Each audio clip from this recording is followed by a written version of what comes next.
Good morning.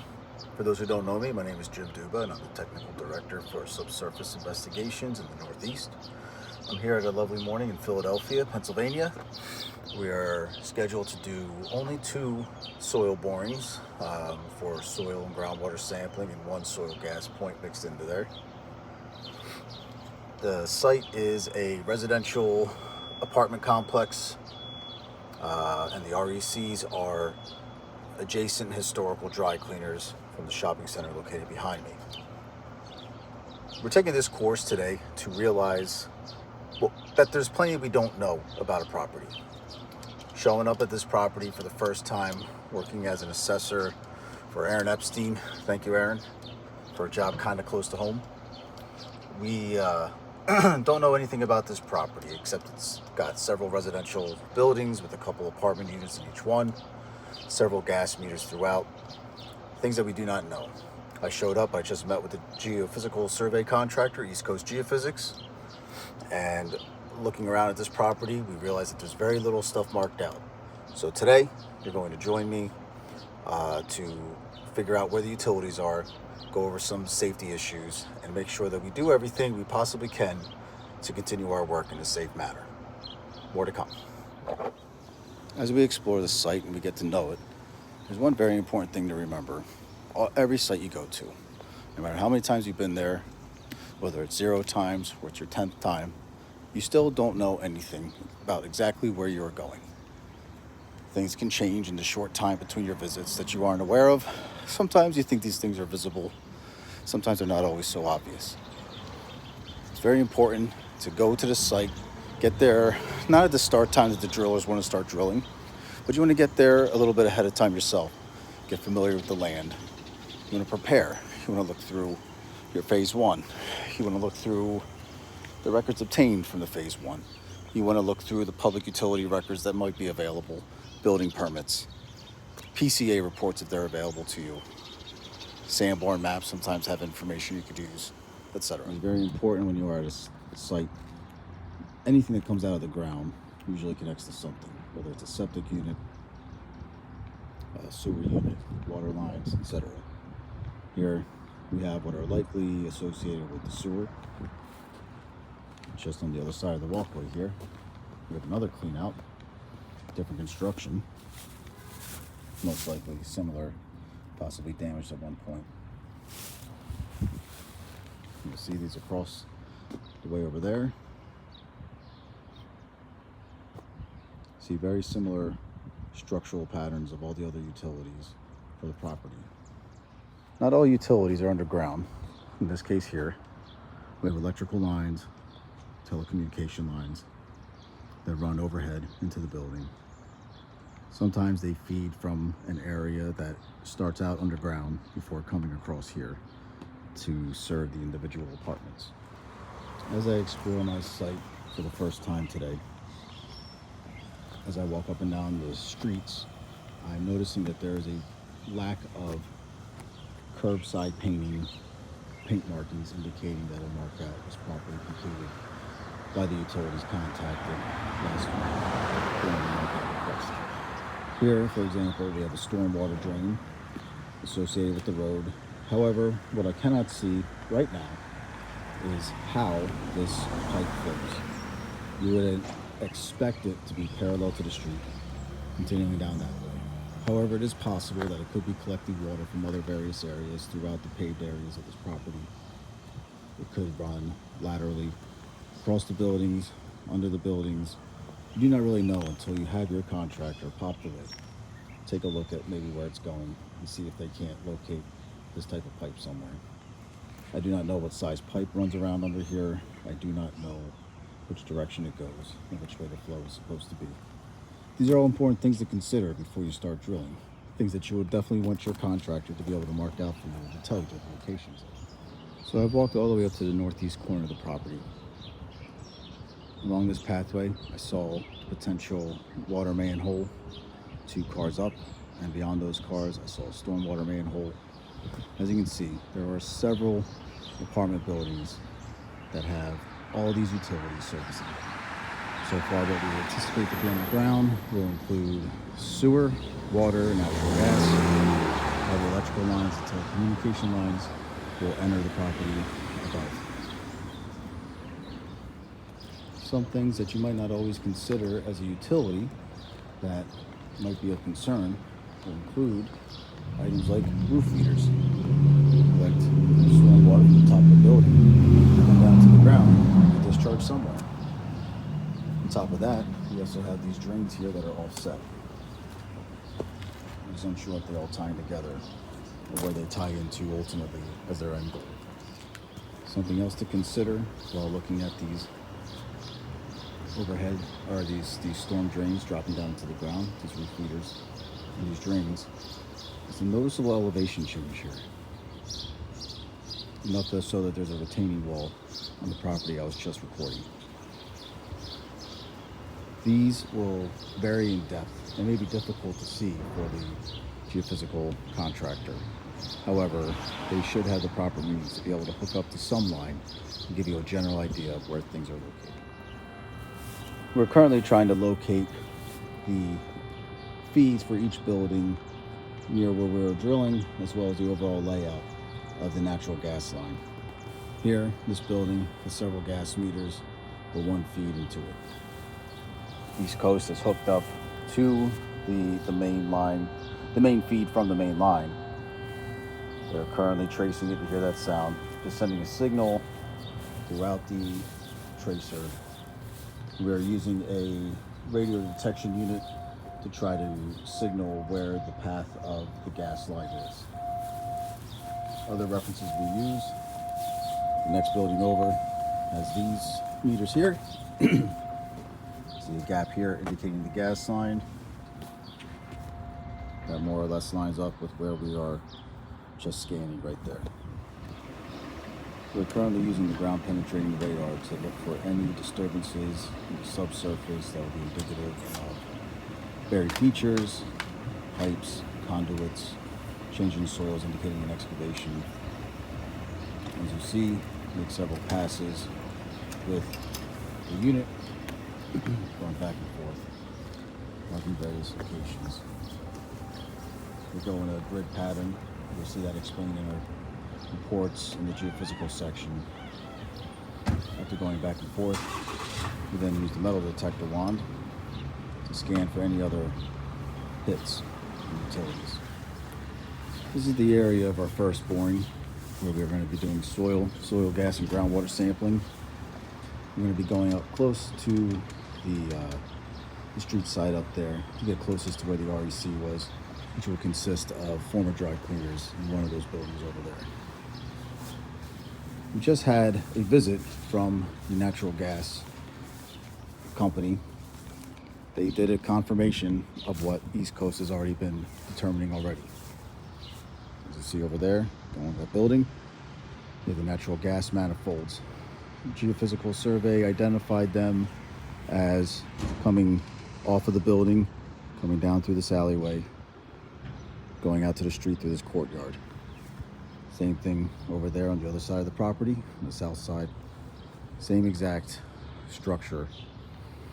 The natural gas company confirmed this. They came out, they showed us maps. This doesn't happen at every single property. Happen at this due to the dense urban nature of the property. Potential for disaster could happen if people aren't communicating properly.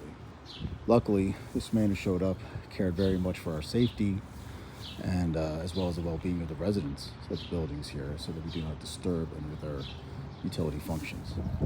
Aside from clearing the borings below ground, this is our proposed boring. We have a safety ballard here so that people do not accidentally go up that area. There's my boring. There's overhead wires here too. Now, we put this in an area that the driller confirmed would be safe. I'm going to stand under the wires now. Telecommunication lines. Boring's all the way over there. The driller is comfortable with this location. There's no other utilities this way to worry about. Besides from looking down, we also have to remember to always look up too. I'm currently assembling my smart probe, utility probe, mighty probe, whatever you want to call it. As you can see in the original packaging that it came with, that I carry it around in, choose safety. It's the most important part. A couple years ago, phase 2 was allotted the ability to purchase these for individuals who do field work. It's good to have your own handy. I keep mine with me so that I can safely clear borings before I start them. You see here mine. There's this nifty little slide attachment, slide hammer.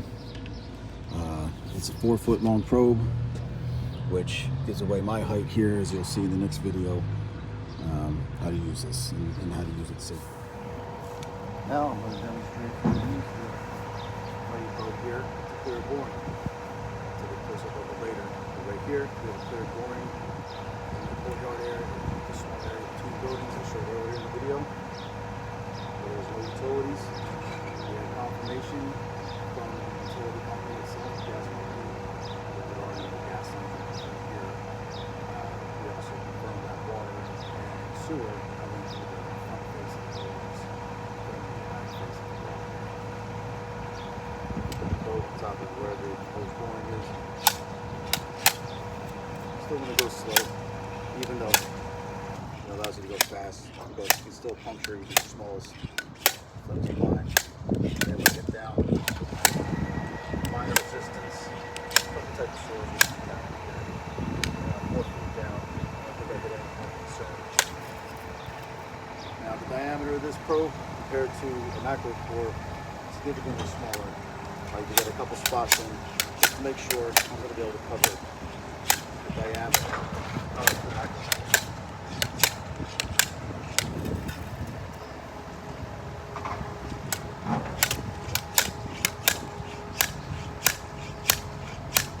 I've already hit something. It's possible it's a brick.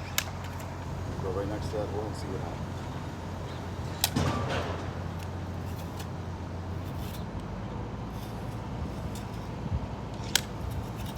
Possibly just a rock. Back on top of it again. Yes, I believe it's a rock.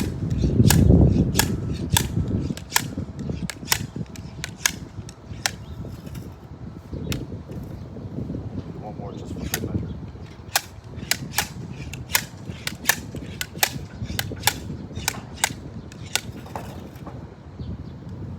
It's that easy.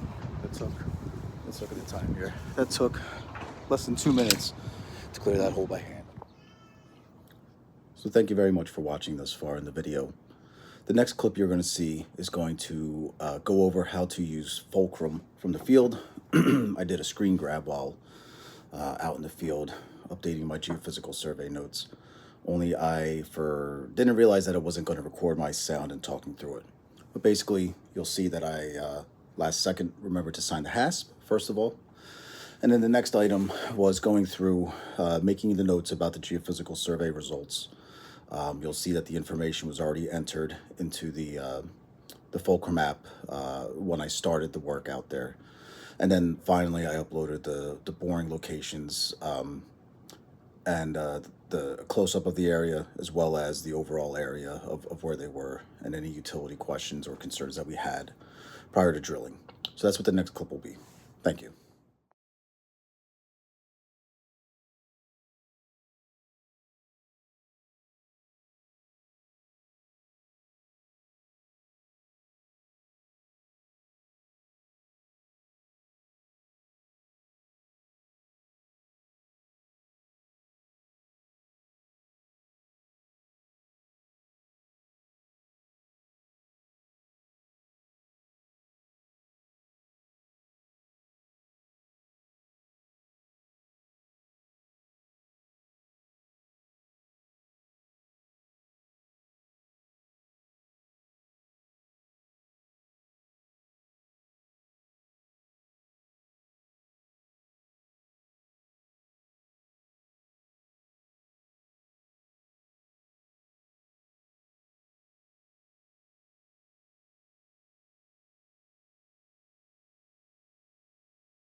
that concludes our video demonstration on clearing borings out in the field during your field work. This can be done before the field work date. A lot of times we're in a crunch for time, so we do it all on the same day. There is no way to rush this process. Don't let the contractor rush the process. Don't let the fact that they might have another job scheduled immediately after this project affect your process and your safety. Everything they are doing is to identify the safest places to drill. We are paying them to protect us and our contractors. Our contractors expect us to be looking out for them, their best interest.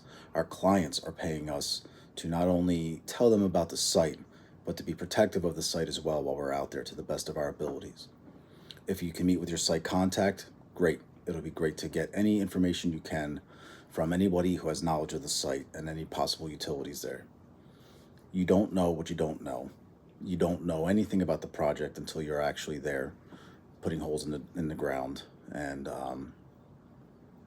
doing your best to avoid a disaster. I tell my children all the time, accidents happen, but they don't have to happen. So I challenge all of you to try to have no accidents out in the field. Nothing is 100% guaranteed, but I would feel much better doing everything I could to make sure that I was as covered as I could, that I did everything that I could possibly do, that I had the power to control. As a project manager, and the rare times as a field person, everyone who leaves their home is expected to come home safely.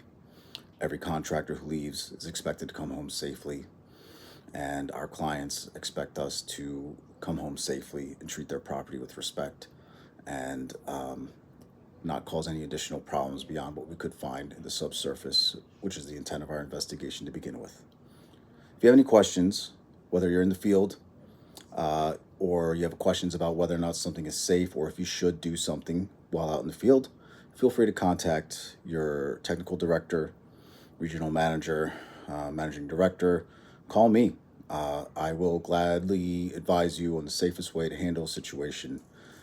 It is okay to sometimes take a step back, reconsider the location, reconsider the scope of work if it's not safe. Do not make a judgment call that you think should be safe. Everyone, when it comes to safety, should be on the same page. Your driller has a right to refuse what he doesn't feel safe doing, and that is an issue for you and the driller, you and the relationship manager to figure out, maybe sometimes even with the client. You may also be prevented access to certain parts of the property once you arrive there by the site contact, by parked vehicles, etc. Again, especially if you've had borings cleared earlier than you were drilling, do not sacrifice time for your safety. Do not allow a car being parked over top of your proposed boring that was already cleared and assume that the area outside of that car is safe to drill at. You must always confirm, do what you can to be as safe as possible. Again, if you have any questions, feel free to contact me, any of your technical directors or regional managers, and stay safe out there. Thank you for your time.